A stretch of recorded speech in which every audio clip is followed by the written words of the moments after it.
ನಮಸ್ಕಾರ. ಸೋನಿ 9 ನ್ಯೂಸ್ಗೆ ಸ್ವಾಗತ. ನಾನು ಪ್ರಭಾವತಿ. ಸಮಸ್ತ ನಾಡಿನ ಜನತೆಗೆ ಭಕ್ತ ಕನಕದಾಸರ 537ನೇಯ ಜಯಂತಿಯ ಹಾರ್ದಿಕ ಶುಭಾಶಯಗಳನ್ನು ಕೋರುತ್ತಾ ಭಕ್ತಶ್ರೇಷ್ಠ ಕನಕದಾಸರು 15-16ನೇ ಶತಮಾನದಲ್ಲಿ ಕೀರ್ತನೆ ಕಾವ್ಯಗಳ ಮುಖಾಂತರ ಅನೇಕ ಕೃತಿಗಳನ್ನು ರಚಿಸಿದ್ದಾರೆ ಎಂದು ಸ್ಮರಿಸುತ್ತಾ ವಿಶೇಷವಾಗಿ ಕುರುಬ ಸಮಾಜ ಬಾಂಧವರಿಗೆ ಸೋನಿ 9 ನ್ಯೂಸ್ ಸುದ್ದಿವಾಹಿನಿಯ ವೀಕ್ಷಕರು, NXT ಕೇಬಲ್ ಆಪರೇಟರ್ಗಳು ಹಾಗೂ ಬೀದರ್ ಜಿಲ್ಲೆ ಸೇರಿದಂತೆ ನಾಡಿನ ಸಮಸ್ತ ಜನತೆಗೆ ಸೋನಿ 9 ನ್ಯೂಸ್ ಕನ್ನಡ ಸುದ್ದಿವಾಹಿನಿಯ ವ್ಯವಸ್ಥಾಪಕ ನಿರ್ದೇಶಕರಾದ ದೇವೇಂದ್ರ ರಾಮಚಂದ್ರ ಸೋನಿ ಅವರು ಭಕ್ತ ಕನಕದಾಸರ ಜಯಂತಿಯ ಹಾರ್ದಿಕ ಶುಭಾಶಯಗಳನ್ನು ಕೋರಿದ್ದಾರೆ. ಮೊದಲಿಗೆ ಮುಖ್ಯಾಂಶಗಳು. ಕನಕದಾಸರು ಅಂದಿನ ಜಾತಿ ವ್ಯವಸ್ಥೆಯಲ್ಲಿ ಮೇಲು ಕೀಳು ಎಂಬ ಭಾವನೆ ಹೋಗಲಾಡಿಸಲು ಪ್ರಯತ್ನಿಸಿದ್ದರು. ಸಚಿವ ಈಶ್ವರ್ ಖಂಡ್ರೆ ಭಕ್ತ ಕನಕದಾಸರ ಜಯಂತಿಯ ಮೆರವಣಿಗೆಯಲ್ಲಿ ಡೋಲು ಬಾರಿಸುವ ಮೂಲಕ ಮೆರವಣಿಗೆಗೆ ಚಾಲನೆ ನೀಡಿದರು. ವಿಶ್ವಕ್ಕೆ ಶಾಂತಿ ಮಾರ್ಗ ತೋರಿದ ತಥಾಗತ ಗೌತಮ ಬುದ್ಧರ ಮೂರ್ತಿ ಅನಾವರಣ ಕಾರ್ಯಕ್ರಮವನ್ನು ಚೇತನ್ ಅಹಿಂಸಾ ಉದ್ಘಾಟಿಸಿದ್ದರು. ಸಂಸ್ಕೃತಿ ಉತ್ಸವಗಳಿಂದ ಸಮಾಜದಲ್ಲಿ ಬದಲಾವಣೆ. ಜನವರಿ 29ರಿಂದ ಫೆಬ್ರವರಿ 6ರವರೆಗೆ ಕಲಬುರಗಿ ಸೇಡಂನ ಬೀರನಹಳ್ಳಿಯಲ್ಲಿ ಸಂಸ್ಕೃತಿ ಉತ್ಸವ ನಡೆಯಲಿದೆ ಎಂದರು ಡಾಕ್ಟರ್ ಬಸವರಾಜ ಸೇಡಂಕರ್. ಬೀದರ್ ಜಿಲ್ಲಾ JDS ಜಿಲ್ಲಾ ಕಚೇರಿಯಲ್ಲಿ ಭಕ್ತ ಕನಕದಾಸರ ಭಾವಚಿತ್ರಕ್ಕೆ ಪೂಜೆ ಸಲ್ಲಿಸುವ ಮೂಲಕ 537ನೇ ಜಯಂತಿಯ ಆಚರಣೆ ಮಾಜಿ ಸಚಿವ ಬಂಡೆಪ್ಪ ಕಾಶಂಪುರ್ ಅವರ ನೇತೃತ್ವದಲ್ಲಿ ನಡೆಯಿತು. ಬೀದರ್ ನಗರದ ಸರ್ಕಾರಿ ನೌಕರರ ಚುನಾವಣೆ 2024-29ರ ಅವಧಿಯಲ್ಲಿ ಸೋಮಶೇಖರ್ ಬಿರಾದರ್ ಚಿದ್ರಿ ಅವರ ಪೆನ್ನಲ್ಗೆ ಭರ್ಜರಿ ಗೆಲುವು. ರಾಜ್ಕುಮಾರ್ ಮಾಳ್ಗೆ. ಇಂದಿನ ಮಕ್ಕಳ ಬುದ್ಧಿಮತ್ತೆ ಚುರುಕಾಗಿದ್ದು ನಮ್ಮ ಮಕ್ಕಳಿಗೆ ನಮ್ಮ ನಾಡಿನ ಕಲೆ, ಸಾಹಿತ್ಯ, ಸಂಸ್ಕೃತಿಯ ಜೊತೆಗೆ ಉತ್ತಮ ಸಂಸ್ಕಾರ ನೀಡುವ ಅಗತ್ಯವಿದೆ ಎಂದು ಜಿಲ್ಲಾ ಅಧ್ಯಕ್ಷರಾದ ಸುರೇಶ್ ಚನ್ನಶೆಟ್ಟಿ. ಸುದ್ದಿಯ ವಿವರಗಳು. ಭಕ್ತಶ್ರೇಷ್ಠ ಕನಕದಾಸರು 15-16ನೇ ಶತಮಾನದಲ್ಲಿ ಕೀರ್ತನೆ ಕಾವ್ಯಗಳ ಮುಖಾಂತರ ಅನೇಕ ಕೃತಿಗಳನ್ನು ರಚನೆ ಮಾಡಿ ಅದರ ಮುಖಾಂತರ ಸಮಾಜದಲ್ಲಿ ಸಮಾಜ ನಿರ್ಮಾಣ, ಸಮಾಜ ಸುಧಾರಣೆ, ಜಾತ್ಯತೀತ ಸಮಾಜ ಮಾಡಲು ಅಂದಿನ ಜಾತಿ ವ್ಯವಸ್ಥೆಯಲ್ಲಿ ಮೇಲು ಕೀಳು ಎಂಬ ಭಾವನೆ ಹೋಗಲಾಡಿಸಲು ಪ್ರಯತ್ನಿಸಿದ್ದರು ಎಂದು ಅರಣ್ಯ ಪರಿಸರ ಮತ್ತು ಜೀವಿಶಾಸ್ತ್ರ ಹಾಗೂ ಬೀದರ್ ಜಿಲ್ಲಾ ಉಸ್ತುವಾರಿ ಸಚಿವರಾದ ಈಶ್ವರ್ ಬಿ ಖಂಡ್ರೆ ಹೇಳಿದ್ದರು. ಅವರು ಇಂದು ಬೊಮ್ಮಗುಂಡೇಶ್ವರ ವೃತ್ತದಲ್ಲಿ ಭಕ್ತಶ್ರೇಷ್ಠ ಕನಕದಾಸರ ಭಾವಚಿತ್ರಕ್ಕೆ ಪೂಜೆ ಸಲ್ಲಿಸಿ ನಂತರ ಮೆರವಣಿಗೆಗೆ ಚಾಲನೆ ನೀಡಿ ಮಾತನಾಡಿದ್ದರು. ಸಾಮಾಜಿಕ ವ್ಯವಸ್ಥೆಯಲ್ಲಿ ಶೋಷಣೆಯನ್ನ ನಿವಾರಣೆ ಮಾಡಿ ಮನುಕುಲವನ್ನ ಒಂದೇ ಮಾಡಿ ಕುಲವೆಂದು ಹೊಡೆದಾಡಿದಿರಿ. ನಿಮ್ಮ ಕುಲದ ನೆಲೆಯನ್ನ ಬಲ್ಲಿರ, ಜೀವಕ್ಕೆ ಕುಲವಿದೆಯಾ, ಆತ್ಮಕ್ಕೆ ಕುಲವಿದೆಯಾ ಎಂದು ಮಾತನಾಡುತ್ತಾ ಹೇಳಿದ್ದರು.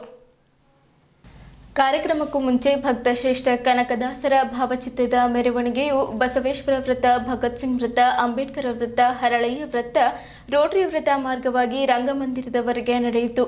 ಕಾರ್ಯಕ್ರಮದಲ್ಲಿ ಪೌರಾಡಳಿತ ಸಚಿವರಾದ ರಹೀಂ ಖಾನ್, ಬೀದರ್ ದಕ್ಷಿಣ ಶಾಸಕರಾದ ಡಾಕ್ಟರ್ ಶೈಲೇಂದ್ರ ಬೆಲ್ದಾಳೆ, ಮಾಜಿ ಸಚಿವರಾದ ಬಂಡೆಪ್ಪ ಕಾಶಂಪುರ್, ಜಿಲ್ಲಾ ಗ್ಯಾರಂಟಿ ಅನುಷ್ಠಾನ ಸಮಿತಿ ಅಧ್ಯಕ್ಷರಾದ ಅಮೃತರಾವ್ ಚಿಮ್ಕೋಡ್, ಜಿಲ್ಲಾಧಿಕಾರಿ ಶಿಲ್ಪಾ ಶರ್ಮಾ, ಜಿಲ್ಲಾ ಪಂಚಾಯತ್ ಮುಖ್ಯ ಕಾರ್ಯನಿರ್ವಾಹಕ ಅಧಿಕಾರಿ ಡಾಕ್ಟರ್ ಗಿರೀಶ್ ಬದೋಲೆ, ಜಿಲ್ಲಾ ಪೊಲೀಸ್ ವರಿಷ್ಠಾಧಿಕಾರಿ ಪ್ರದೀಪ್ ಗುಂಟಿ, ಅಪರ ಜಿಲ್ಲಾಧಿಕಾರಿ ಶಿವಕುಮಾರ್ ಶೀಲ್ವನ್, ಸಹಾಯಕ ಆಯುಕ್ತರಾದ MD ಶಕೀಲ್, ನಗರಸಭೆ ಅಧ್ಯಕ್ಷರಾದ MD ಕೌಸ್, ಮುಖಂಡರಾದ ಬಾಬುರಾವ್ ಮಲ್ಕಾಪುರೆ, ಮಲ್ಲಿಕಾರ್ಜುನ್ ಪರಿಹಾರ್, ಮಾಳೆಪ್ಪ ಅಡ್ಸಾರೆ, ಪಂಡಿತ್ ಚಿದ್ರಿ, ಶಶಿ ಹೊಸಳ್ಳಿ, ಈಶ್ವರ್ ಸಿಂಗ್ ಠಾಕೂರ್, ನಗರಸಭೆ ಸದಸ್ಯರಾದ ಹನುಮಂತ್ ಮಲ್ಕಾಪುರ್, ಬಸವರಾಜ್ ಹೇಡೆ, ಪೀರಪ್ಪ ಯರ್ನಳ್ಳಿ, ಲಲಿತಾ ಕರೆಂಜಿ, ರಾಜ್ಕುಮಾರ್ ಕಂದಗೋಡ್, ಸೋಮಶೇಖರ್ ಚಿದ್ರಿ, ತುಕಾರಾಮ್ ಚಿದ್ರಿ, ಗಣಪತರಾವ್ ಸೋಲ್ಪುರ್, ನಾಗರಾಜ್ ನಂದಗಾಂವ್, ವಿಜಯಕುಮಾರ್ ಕಾಶಂಪುರ್, ಬಸವರಾಜ್ ಮಾಳ್ಗೆ, ಚಂದ್ರಕಾಂತ್ ಹಿಪ್ಪಳಗಾಂವ್ ಸೇರಿದಂತೆ ಭಕ್ತ ಕನಕದಾಸರ ಅಭಿಮಾನಿಗಳು, ಮುಖಂಡರು ಸೇರಿದಂತೆ ಇತರರು ಉಪಸ್ಥಿತರಿದ್ದರು.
ನಾನು ಪ್ರಪ್ರಥಮವಾಗಿ ನನ್ನ ಪರವಾಗಿ ಸರ್ಕಾರದ ಪರವಾಗಿ ಕನಕದಾಸರ 37ನೇ ಜಯಂತ್ಯೋತ್ಸವದ ಹಾರ್ದಿಕ ಅಭಿನಂದನೆ ಮತ್ತು ಶುಭಾಶಯಗಳನ್ನು ಕೋರ್ತಾ ಇದ್ದಾರೆ.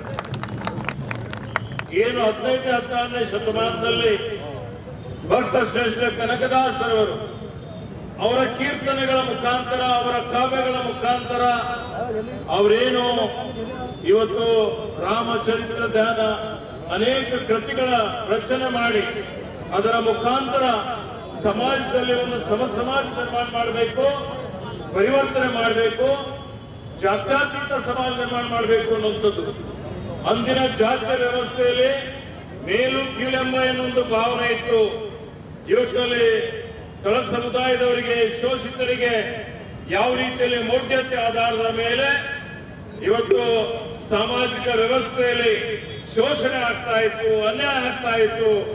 ಅದೆಲ್ಲವನ್ನು ನಿವಾರಣೆ ಮಾಡಿ ಮನುಕುಲ ಒಂದೇ ಅಂತೇಳಿ ಹೇಳಿ ಕುಲವೆಂದು ಒಡೆದಾಡದಿಡಿ, ನಿಮ್ಮ ಕುಲದ ನೆಲೆ ಏನು ಅಂತ ಕೇಳ್ತಾರೆ ಅವರು.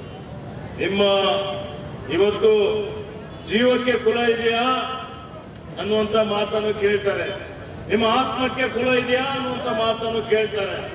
ಅವ್ರಿಗೇನು ಅನುಭವ ಆಗ್ತದೆ, ಅವರೆಲ್ಲವನ್ನೂ ತ್ಯಾಗ ಮಾಡಿ ಇವತ್ತು ಅವರಿಗೆ 78 ಹಳ್ಳಿಗಳ ದಂಡನಾಯಕರಾಗಿರ್ತಾರೆ. ಅವರು ಅದೆಲ್ಲವನ್ನು ಬಿಟ್ಟು ಸಂಪತ್ತು ಬಿಡ್ತಾರೆ, ಸಂಸಾರ ಬಿಡ್ತಾರೆ. ಇವತ್ತು ಕೀರ್ತನೆ ತಂಬೂರಿ ತೆಗೆದುಕೊಂಡು ಇಡೀ ರಾಜ್ಯದಾದ್ಯಂತ ಸುತ್ತಾಡಿ ಧಾರ್ಮಿಕ ಜಾಗೃತಿ ಮೂಡಿಸಿ ಸಮಾಜದ ಸುಧಾರಣೆ ಮಾಡಲಿಕ್ಕೆ ಏನು ಭಕ್ತ ಶ್ರೇಷ್ಠ ಕನಕದಾಸರವರು ನಮಗೆ ಆದರ್ಶಗಳನ್ನು ಏನು ಕೊಟ್ಟಿದ್ದಾರೆ. ಯಾಕೆಂದರೆ ಪುರಂದರದಾಸರ ಸಮಕಾಲೀನರು ಭಕ್ತಿ ಶ್ರದ್ಧೆ ನಮ್ಮ ನಂಬಿಕೆ ಏನು ಉಡುಪಿಯಲ್ಲಿ ಶ್ರೀಕೃಷ್ಣನ ದರ್ಶನ ಸಿಗದೆ ಅಂತ ಸಂದರ್ಭದಲ್ಲಿ ಅವರ ಭಕ್ತಿಗೆ ಶ್ರದ್ಧೆಗೆ ಕನಕನ ಕಿಂಡಿ ಕೃಷ್ಣ ಮೂರ್ತಿನೇ ತಿರುಗಿಸಿ ದರ್ಶನ ಕೊಟ್ಟಿದ್ದಂಥದ್ದು ನಿದರ್ಶನ. ಇದು ಈ ರೀತಿಯಲ್ಲಿ ಅವರು ಮಾಡಿದಂಥದ್ದು ಹಿಂದೆ ಎಷ್ಟು ಪ್ರಸ್ತುತ ಆಗಿತ್ತು ಇವತ್ತಿಗೂ ಅದಕ್ಕಿಂತ ಜಾಸ್ತಿ ಪ್ರಸ್ತುತ ಆಗಿದೆ ಅನ್ನುವಂಥ ಮಾತನ್ನು ಹೇಳಲಿಕ್ಕೆ ಬಯಸ್ತಾ ಇದ್ದೀನಿ. ನಾವು ಬರೀ ಒಂದು ದಿವಸ ಮಹಾಪುರುಷರ ಜಯಂತ್ಯೋತ್ಸವ ಆಚರಣೆ ಮಾಡಿದರೆ ಸಾಲದು. ದಿನನಿತ್ಯ ಅವರು ಕೊಟ್ಟಂತ ಆದರ್ಶಗಳೇನಿದಾವೆ, ಅವರು ಕೊಟ್ಟಂತ ವಿಚಾರಗಳೇನಿದಾವೆ, ಅದನ್ನು ನಮ್ಮ ವೈಯಕ್ತಿಕ ಜೀವನದಲ್ಲಿ ಅಳವಡಿಸಿಕೊಂಡು ಅನುಷ್ಠಾನ ಮಾಡಲಿಕ್ಕೆ ಪ್ರಾಮಾಣಿಕವಂತ ಪ್ರಯತ್ನ ಮಾಡೋಣ ಅನ್ನುವಂಥ ಮಾತನ್ನು ಇಲ್ಲಿ ಹೇಳುತ್ತಾ, ಇವತ್ತು ಇನ್ನೂ ಅನೇಕ ಜನ ಶುಭ ಆಗಲಿ. ನಮ್ಮ ಸರ್ಕಾರ ಮಾನ್ಯ ಸಿದ್ದರಾಮಯ್ಯರ ನೇತೃತ್ವದಲ್ಲಿ ಬುದ್ಧ ಬಸವ ಅಂಬೇಡ್ಕರ್ ಕನಕದಾಸರವರ ಮಹಾತ್ಮ ಗಾಂಧೀಜಿಯವರ ತತ್ವಾದರ್ಶದ ಮೇಲೆ ಬಡವರ ಉನ್ನತಿಗಾಗಿ ಏಳಿಗೆಗಾಗಿ ಅನೇಕ ಕಾರ್ಯಕ್ರಮಗಳನ್ನು ಕೊಟ್ಟಿದ್ದೇವೆ. ಮತ್ತು ಅವರ ನೇತೃತ್ವದಲ್ಲಿ ಇವತ್ತು ನಾವು ಸಮಾಜ ನಿರ್ಮಾಣ ಮಾಡಲಿಕ್ಕೆ ಇವತ್ತು ಶಕ್ತಿ ಮೀರಿ ಪ್ರಯತ್ನ ಮಾಡ್ತೀವಿ. ಎಲ್ಲರಿಗೂ ಸಾಮಾಜಿಕ ನ್ಯಾಯ ಕೊಡ್ತೀವಿ, ಸಮಾನ ದೃಷ್ಟಿಯಿಂದ ಅಭಿವೃದ್ಧಿ ಮಾಡ್ತೀವಿ ಅನ್ನುವಂತಹ ಒಂದು ಭರವಸೆಯನ್ನು ಕೊಟ್ಟು ಶುಭ ಹೇಳಿ ನನ್ನ ಮಾತು ಮುಗಿಸ್ತಾರೆ. ಜೈ ಹಿಂದ್, ಜೈ ಕರ್ನಾಟಕ. ಬೀದರ್ ನಗರದ ಚಿದ್ರಿ ಗ್ರಾಮದಲ್ಲಿ ನೂತನವಾಗಿ ತಥಾಗತ ಗೌತಮ್ ಬುದ್ಧರ ಮೂರ್ತಿ ಅನಾವರಣ ಕಾರ್ಯಕ್ರಮ ಹಮ್ಮಿಕೊಳ್ಳಲಾಯಿತು. ಈ ಕಾರ್ಯಕ್ರಮಕ್ಕೆ ನಾಯಕ ನಟ ಚೇತನ್ ಅಹಿಂಸಾ, ಬೀದರ್ ಕರ್ನಾಟಕ ಸರ್ಕಾರ ಮಾಜಿ ಸಚಿವರಾದ ಬಂಡೆಪ್ಪ ಕಾಶಂಪುರ್ ಅವರು ಮೂರ್ತಿ ಉದ್ಘಾಟಿಸಿ ಜ್ಯೋತಿ ಬೆಳಗಿಸುವ ಮೂಲಕ ಕಾರ್ಯಕ್ರಮವನ್ನು ಉದ್ಘಾಟಿಸಿದರು. ಬೀದರ್ ಜಿಲ್ಲೆಯಲ್ಲಿ ಸುಮಾರು 10 ದಶಕಗಳಿಂದ ಬುದ್ಧ ಧರ್ಮ ಸಂಸ್ಕೃತಿಯ ನೆಲೆಗಟ್ಟಾಗಿರುವ ಚಿದ್ರಿ ಗ್ರಾಮದ ಗವಿ ಬುದ್ಧ ವಿಹಾರವು ಬುದ್ಧರ ಜ್ಞಾನ ಸಾರುವ ತಾಣವಾಗಿತ್ತು. ಇದರಿಂದ ಪ್ರಭಾವಿತರಾಗಿ ಸುಮಾರು ಜನ ಬುದ್ಧ ಧರ್ಮ ಒಪ್ಪಿಕೊಂಡು ಬುದ್ಧರಾದ ಇತಿಹಾಸವಿದೆ. ಇಂತಹ ಇತಿಹಾಸವುಳ್ಳ ಬುದ್ಧ ವಿಹಾರವು ಇತ್ತೀಚೆಗೆ ಚಿದ್ರಿ ಗ್ರಾಮದ ಎಲ್ಲ ಉಪಾಸಕ ಉಪಾಸಕಿಯರ ಸಹಕಾರದಿಂದ ಹೊಸದಾಗಿ ಕಂಗೊಳಿಸಲು ಸಿದ್ಧವಾಗಿದೆ.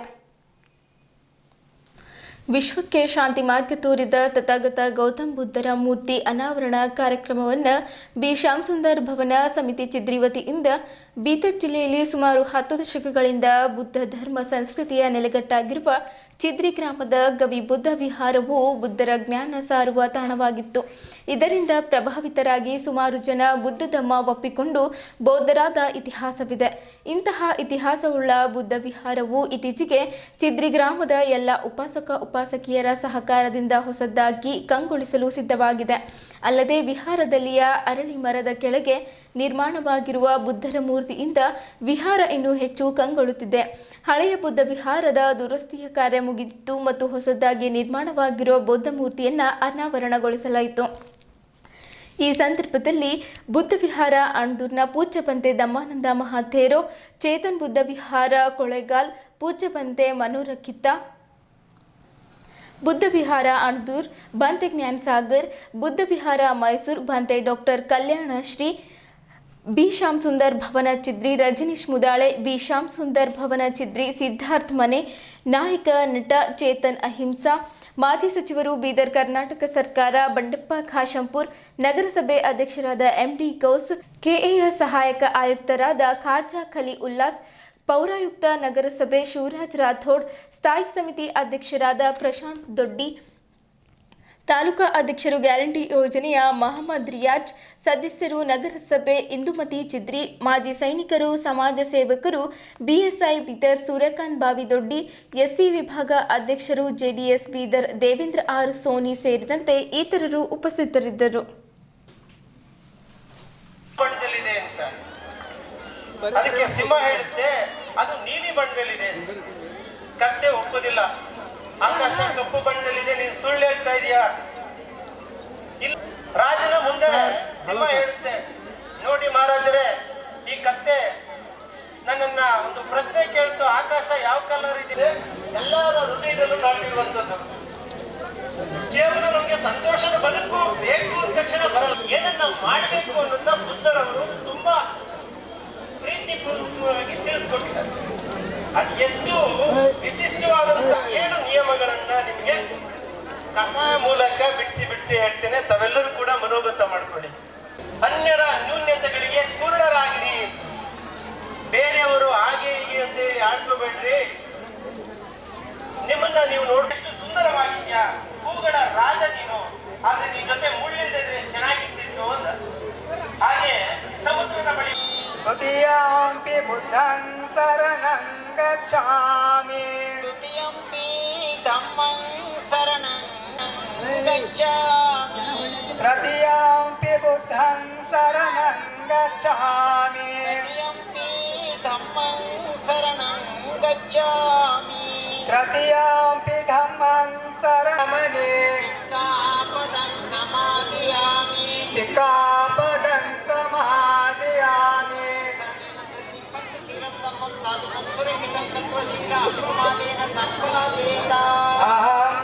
ಯಾವುದೇ ಒಂದು ಸಮಾಜದಲ್ಲಿ ಜನರು ಒಟ್ಟಾಗಿ ಕೂಡಿ ಬಾಳ್ಬೇಕು, ಒಟ್ಟಾಗಿ ಬದುಕಬೇಕು, ಕಷ್ಟ ಸುಖವನ್ನು ಹಂಚ್ಕೊಳ್ಬೇಕು.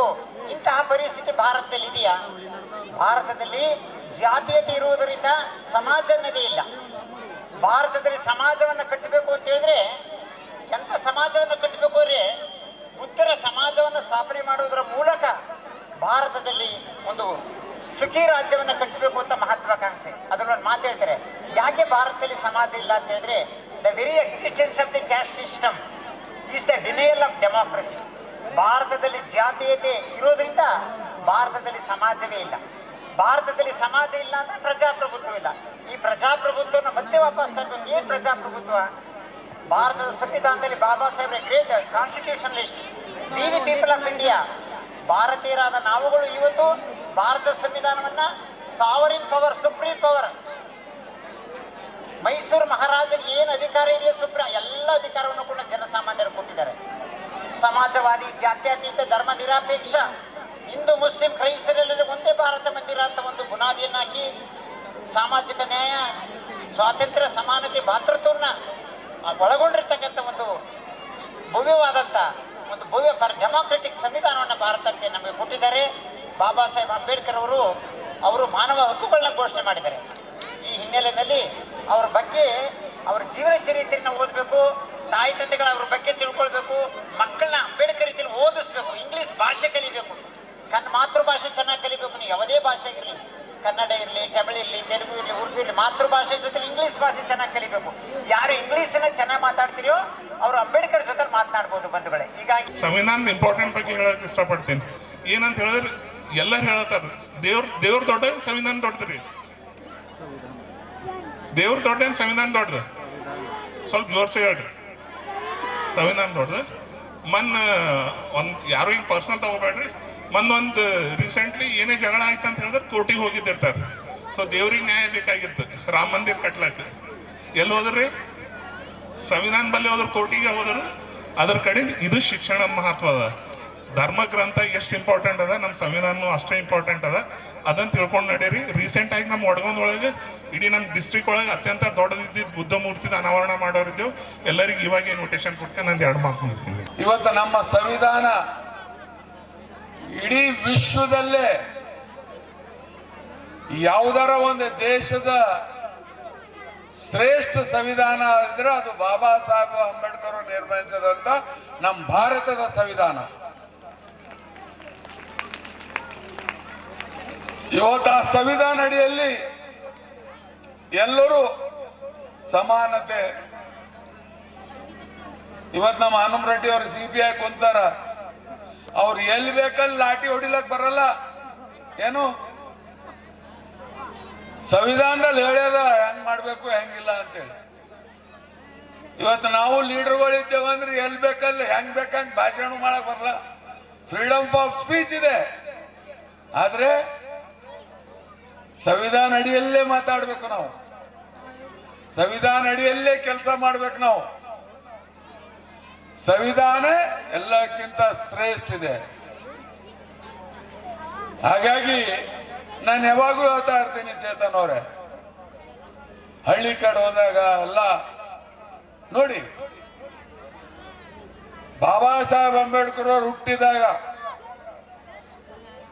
ಯಾವ ಸವಲತ್ತುಗಳಿತ್ತು, ಎಷ್ಟು ಸ್ಕೂಲ್ ಇತ್ತು, ಎಷ್ಟು ಕಾಲೇಜ್ಗಳಿತ್ತು, ಏನ್ ರಿಸರ್ವೇಶನ್ ಇತ್ತ, ಏನಿಲ್ಲ. ಅಂತ ಕಾಲದಲ್ಲಿ ಬಾಬಾ ಸಾಹೇಬರು ಅಂತ ವಿದ್ವಾನ್ರಾಗಿ ಕಷ್ಟ ಸುಖಗಳ ಮಧ್ಯದಲ್ಲಿ ಡಿಗ್ರಿಗೋ ತಗೊಂಡು ಫಾರಿನ್ ರಾಜರ ಸಹಾಯದಿಂದ ಫಾರಿನ್ಗೆ ಹೋಗಿ ಡಿಗ್ರಿಗೋ ತಗೊಂಡು ಇವತ್ತು ನಮ್ಮ ದೇಶದ ಸಂವಿಧಾನ ಬರಲಿಕ್ಕೆ ಎಲ್ಲಕ್ಕಿಂತ ದೊಡ್ಡ ಶಕ್ತಿ ಸಿಕ್ಕಿದ್ದು ಶಿಕ್ಷಣದಿಂದ. ಇವತ್ತು ಅದು ಬಾಬಾ ಸಾಹೇಬರಿಂದ ನಾವು ಪ್ರೇರಣೆ ತಗೋಬೇಕು. ಎಲ್ಲರೂ ಏನದಲ್ಲ ಇವತ್ತು ಶಿಕ್ಷಣದಲ್ಲಿ ಮೊದಲನೇ ಸ್ಥಾನದಲ್ಲಿ ಇರಬೇಕು ಎಂಬ ನಿಟ್ಟಿನಲ್ಲಿ ಹೇಳ್ತಾ ಇರ್ತೀನಿ. आज का बाबा साहब का और गौतम बुद्ध का प्रोग्राम जहां भी होता है, सबसे पहले मैं इस चीज को बहुत से फख्र से कहता हूं, क्योंकि मैं आपके सामने ठहर कर आज जो बात कर रहा हूं वो सिर्फ बाबा साहब की देन है, क्योंकि मैं बाबा साहब के दिए वचनों से और कैटेगरी से आकर आपके इस मंच पे बैठकर बात कर रहा हूं, क्योंकि बाबा साहब जो संविधान लिखे हैं वही संविधान से मैं आपके सामने ठहर के बात कर रहा हूं।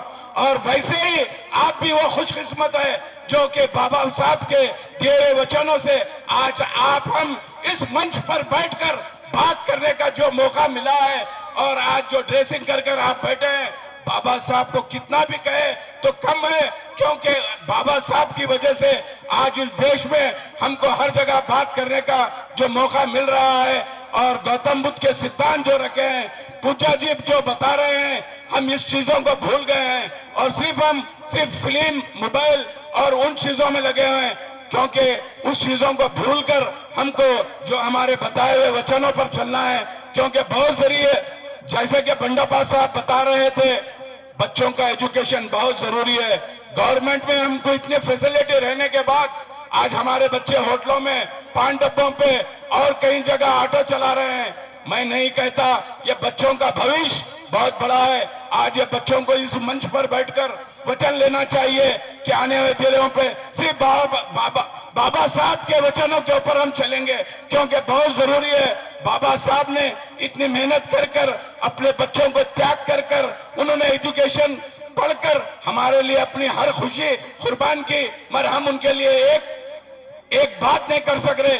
इसलिए आज हम ये दिन देख रहे हैं। हम अगर बाबा साहब के सिद्धांत पर चलेंगे तो जरूर इस देश का भविष्य इधर से बहुत ही ऊंचाई पे जाएगा। ಬಾಬಾ ಸಾಹೇಬರ ಬಗ್ಗೆ ಹೇಳ್ತಾರೆ ಅಂದ್ರೆ ನನ್ನ ಪ್ರಕಾರ ಅದು ಚಳುವಳಿಯ ಶಿಕ್ಷಣ. ಚಳುವಳಿಯ ಶಿಕ್ಷಣದಿಂದ ನಮಗೆ ನಿಜವಾದ ಸತ್ಯ ಇತಿಹಾಸ ಗೊತ್ತಾಗತ್ತೆ. ಚಳುವಳಿಯ ಶಿಕ್ಷಣದಿಂದ ನಮಗೆ ಅನ್ಯಾಯದ ವಿರುದ್ಧದ ಕಿಚ್ಚು ಅನ್ನೋದು ಗೊತ್ತಾಗತ್ತೆ.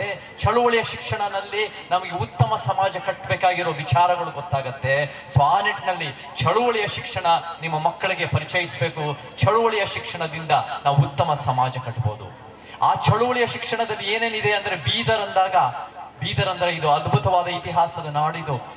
ಆ ಇತಿಹಾಸಗಳನ್ನು ಎಷ್ಟೋ ಒಂದು ಕಾರಣಾಂತರಗಳಿಂದ, ರಾಜಕೀಯದಿಂದ, ವ್ಯವಸ್ಥಿತ ಶಕ್ತಿಗಳಿಂದ ಮುಚ್ಚಾಕಕ್ಕೆ ಪ್ರಯತ್ನ ಪಡ್ತಾ ಇದ್ದಾರೆ. ಆ ಇತಿಹಾಸಗಳನ್ನ ಎಲ್ಲ ಒಂದ್ ಕಡೆ ಕಡೆಗಣಿಸ್ತಾ ಇದ್ದಾರೆ. ಆದ್ರೆ ನಮ್ಮತನದ ಇತಿಹಾಸ, ಅದು ಭೀಮಾ ಕೋರೆಗಾನ್ ವಿಜಯೋತ್ಸವ ಆಗಿರ್ಬೋದು, ಅದು ನಮ್ಮ ಇತಿಹಾಸ ನಮ್ಮತನ ಮಾಡಿಸ್ಕೋಬೇಕು.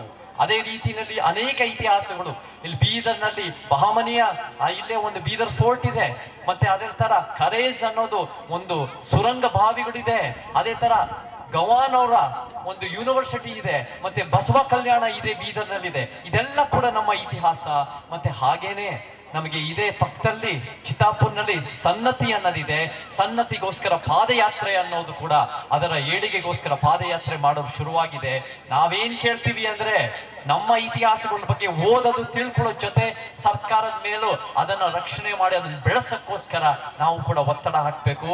ಸೊ ಆ ನಿಟ್ಟಿನಲ್ಲಿ ಸನ್ನತಿ ಅನ್ನೋದೇನು ಅಶೋಕ ಚಕ್ರವರ್ತಿಯ ಕಾಲದಿಂದ ಬಂದಿರೋ ಒಂದು ಉತ್ತಮವಾದ ಜಾಗ, ಅದನ್ನ ಎಲ್ಲ ಒಂದ್ ಕಡೆ ಮರ್ತೋಗಿದೆ ಈ ಸರ್ಕಾರಗಳು. ಅದನ್ನ ಕೋಟ್ಯಾಂತರ ರೂಪಾಯಿ ಕೊಟ್ಟು ಅದರ ಏಳಿಗೆ ನಮಗೆ ಬಹಳ ಮುಖ್ಯ. ಸೊ ನಮಗೆ ಈ ಕಾರ್ಯಕ್ರಮ ಜೊತೆ, ಬುದ್ಧನ ಸ್ಟ್ಯಾಚ್ಯೂಡ್ ಜೊತೆ ಈ ಇತಿಹಾಸನ ಉಳಿಸೋದು, ಬೆಳೆಸೋದು ನಮಗೆ ಬಹಳ ಮುಖ್ಯವಾದ ಉದ್ದೇಶ ಆಗಬೇಕು. 9 ದಿವಸಗಳ ಕಾಲ ನಡೆಯಲಿರುವ ಭಾರತೀಯ ಸಂಸ್ಕೃತಿ ಉತ್ಸವ ಕಾರ್ಯಕ್ರಮದಲ್ಲಿ ಸುಮಾರು 30 ಲಕ್ಷ ಜನರು ಸೇರಿದಂತೆ ನಿರೀಕ್ಷೆ ಇದೆ ಎಂದು ರಾಜ್ಯಸಭೆಯ ಮಾಜಿ ಸದಸ್ಯರು ಹಾಗೂ ವಿಕಾಸ್ ಅಕಾಡೆಮಿ ಮುಖ್ಯ ಸಂಯೋಜಕ ಡಾಕ್ಟರ್ ಬಸವರಾಜ್ ಪಾಟೀಲ್ ಸೇಡಂ ಹೇಳಿದ್ದರು. ಅವರು ನಗರದ ಗುರುನಾನಕ್ ದೇವ್ ಇಂಜಿನಿಯರಿಂಗ್ ಕಾಲೇಜಿನ ಗುರುಭವನದಲ್ಲಿ ಶ್ರೀ ಕೊತ್ತಲ ಬಸವೇಶ್ವರ ಭಾರತೀಯ ಶಿಕ್ಷಣ ವಿಕಾಸ ಅಕಾಡೆಮಿ ವತಿಯಿಂದ ಭಾರತೀಯ ಸಂಸ್ಕೃತಿ ಉತ್ಸವ ನಿಮಿತ್ತ ಜರುಗಿದ ಗಣ್ಯರ ಪೂರ್ವಭಾವಿ ಸಭೆ ಉದ್ಘಾಟಿಸಿ ಮಾತನಾಡಿ, ಕುಂಭಮೇಳ ಬಿಟ್ಟರೆ ಸಮಾಜಮುಖಿ ಆಗಿರುವ ಅತಿದೊಡ್ಡ ಕಾರ್ಯಕ್ರಮ ಇದಾಗಿದೆ. ದೇಶದ ಹಲವು ಕ್ಷೇತ್ರಗಳಲ್ಲಿ ಸಾಧನೆ ಮಾಡಿದ ಸಾಧಕರು, ದೇಶದ ಪ್ರತಿಷ್ಠಿತ ಪದ್ಮಶ್ರೀ ಪುರಸ್ಕೃತರು ಮಾರ್ಗದರ್ಶನ ಮಾಡುವರು ಎಂದರು. ಸಾನ್ನಿಧ್ಯ ವಹಿಸಿ ಆಶೀರ್ವಚನ ನೀಡಿದ ಸದ್ಗುರು ಶಿವಕುಮಾರ ಸ್ವಾಮಿಗಳು ಈ ಹಿಂದೆ ನಡೆದ ಭಾರತೀಯ ಸಂಸ್ಕೃತಿ ಉತ್ಸವಗಳು ಸಮಾಜದಲ್ಲಿ ಬದಲಾವಣೆಯ ಕ್ರಾಂತಿ ಮಾಡಿದ್ದು, 7ನೇ ಭಾರತೀಯ ಸಂಸ್ಕೃತಿ ಉತ್ಸವ ಸಹ ಆ ನಿಟ್ಟಿನಲ್ಲಿ ಆಯೋಜಿಸಲಾಗಿದೆ. ಇದರಿಂದ ದೇಶದ ಅನೇಕರು ಸ್ಫೂರ್ತಿ ಪ್ರೇರಣೆ ಪಡೆದು ಸಮಾಜದಲ್ಲಿ ಕ್ರಾಂತಿ ಆಗುವುದು ಎಂದು ನುಡಿದರು.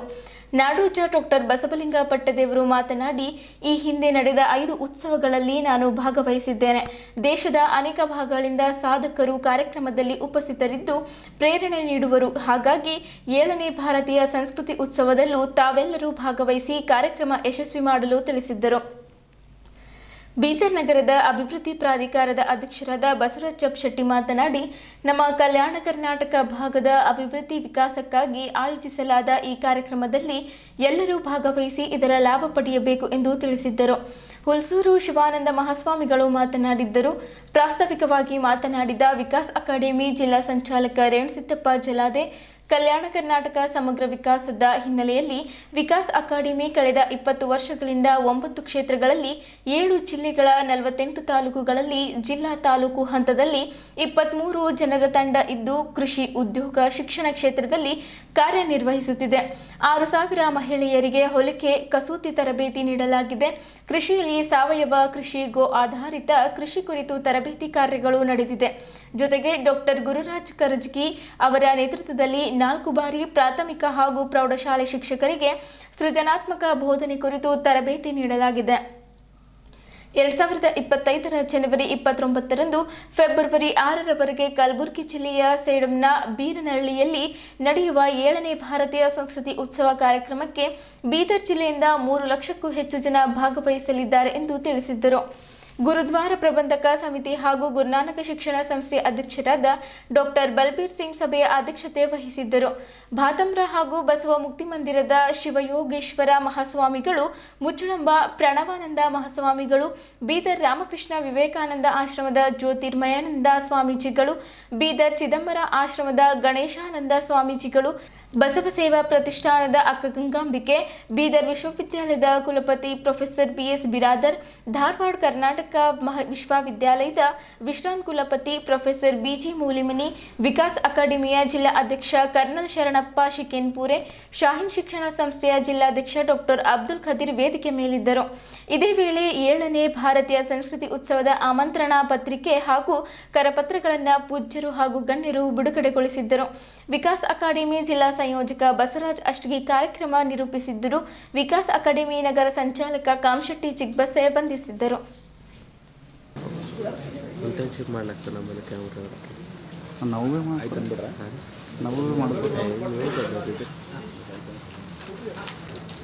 ಇಲ್ಲ ನಡವರ್ ಬರ್ರಿ ಸರ್, ನಡವರ್ ಬರ್ರಿ.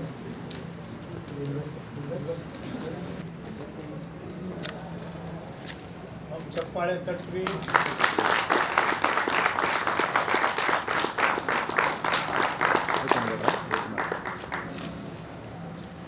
In world this will be the biggest invitation. ಜಗತ್ತಿನಲ್ಲಿ ಇದು ಅತಿ ದೊಡ್ಡ ಆಮಂತ್ರಣ.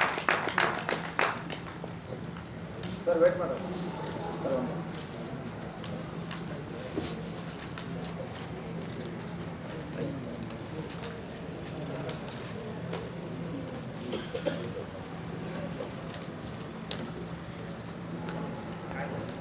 ವಿನಂತಿ ಮಾಡ್ತೇನೆ, ನಮ್ಮ ಶಿಕ್ಷಣ ಜ್ಞಾನಕ್ಕಾಗಿ ಆಗಬೇಕು, ನಮ್ಮ ಶಿಕ್ಷಣ ಕೊಡುವುದಕ್ಕಾಗಿ ಆಗಬೇಕು. ಕೈ ಚಾಚಿ ಬೇಡುವುದು ಶಿಕ್ಷಣ ಅಲ್ಲ ಅಲ್ಲ ಅಲ್ಲ. ಇದು ಎಂದು ಜಾರಿಗೆ ಬರುತ್ತದೆ ಮನಸ್ಸು ತಳಮಳಗೊಳ್ಳುತ್ತಿದೆ. ಈ ಗುಲಾಮಿ ಬಡತನ ಏನಿದೆ ಅಲ್ಲ, ಇದು ಹೋಗಬೇಕು. ನಮ್ಮ ಪುರುಷಾರ್ಥ ತುಳಿದು ಬದುಕ್ತಕ್ಕಂಥ, ತಲೆ ಎತ್ತಿ ಬದುಕ್ತಕ್ಕಂಥ ಮಕ್ಕಳಾಗದೇ ಇದ್ದರೆ ಈ ದೇಶಕ್ಕೆ ಭವಿಷ್ಯ ಇಲ್ಲ. ಇದೆಲ್ಲ ಆಗಬೇಕಾದರೆ ನಮ್ಮ ಅನ್ನ, ನಮ್ಮ ಗಾಳಿ, ನಮ್ಮ ನೀರು, ನಮ್ಮ ಸಂಸ್ಕೃತಿ. ಜೈಸಾ ಅನ್ನ ವೈಸಾ ಮನ್ ಅಂತ ಆದರಣೀಯ KN ಗೋವಿಂದಾಚಾರ್ಯರು ಹೇಳ್ತಾರೆ.